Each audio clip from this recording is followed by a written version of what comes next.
Hello everyone, today we are going to be talking about how to develop a study plan. And I don't know about you, but my tendency has always been to wait to the last minute to study for a test, which is not helpful because it doesn't get me the grades I want and it doesn't really help me retain what I've learned. So if you find yourself in a similar situation, hopefully this video can be helpful. We're going to touch on three main elements of developing a study plan. The first is the pre-planning checklist, which is all about gathering the information that you'll need. The second is preparation questions, which is about asking ourselves the questions that we need to decide and determine how to study effectively.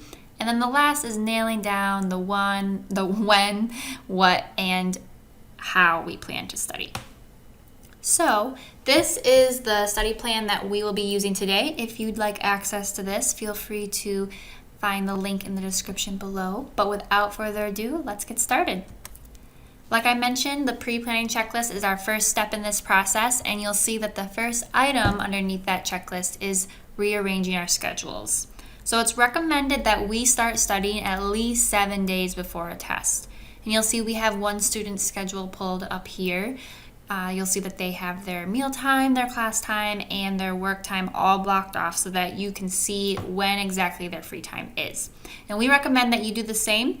Once you know when your free time is during those 7 days, you can designate certain hours within that free time to specifically devote to studying. Once you've done that, you can move on to the next item, which is preparing our study materials. And this is all about gathering everything that you may possibly need to study, so that when you sit down during those designated study times, you don't have to waste time finding that stuff. Once you've done that, you can move on to the next step, which is scanning those materials. And this is important because it helps us really look over everything that we'll be expected to know and identify what we feel confident about and what we don't feel confident about. And this way we can really prioritize the stuff that we don't feel confident about and make sure that we know it for the test. The last item is to develop clarifying questions. This is why it's so important to start studying 7 days in advance, because it gives us that time we may need to talk to our professor and get our questions answered.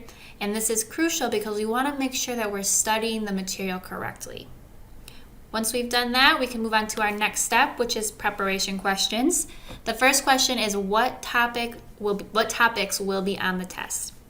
And most professors will tell you this ahead of time, and we recommend that you write this down somewhere so that when you go to actually nail down your plan, you can divvy up all these topics amongst those 7 days and make sure that you touch on everything you'll be expected to know for the test.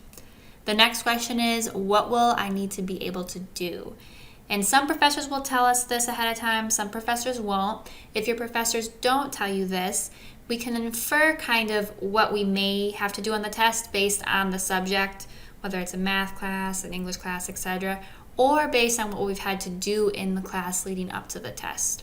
For example, in a psychology class, you may have had to apply different psychological theories to different case studies or situations, and so you may have to do that on the test as well. It may be worth practicing while you study. The next question is, what will the test format be like? And this is an important question to reflect on because it helps us determine what methods will be most effective for studying. For example, if your test is going to be a multiple choice, then maybe you could do recognition methods such as making flashcards. If your test format is a short answer or an essay, then maybe you'll want to do more recall methods such as answering practice questions or responding to practice essay prompts. So once you've reflected on these questions, we can move on to the final step, which is nailing down the when, what, and how we plan to study. So the study plan that we're using has a grid that has all 7 days laid out for us and a space for us to determine the topic and the method. So this is the opportunity to reflect back on those topics that we feel less confident about and make sure that we make time in one of these 7 days for those topics. And then going back and filling in the rest of the days with the remaining topics.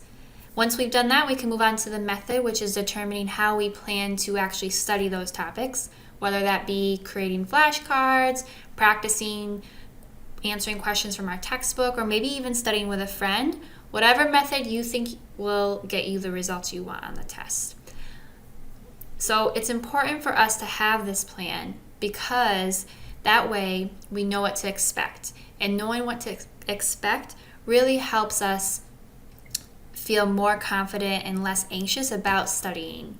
And the less anxious we feel, the less we'll avoid. And the less we avoid, the less likely it is we're going to wait to the last minute. So, hopefully this was helpful. Thank you so much for watching and happy studying.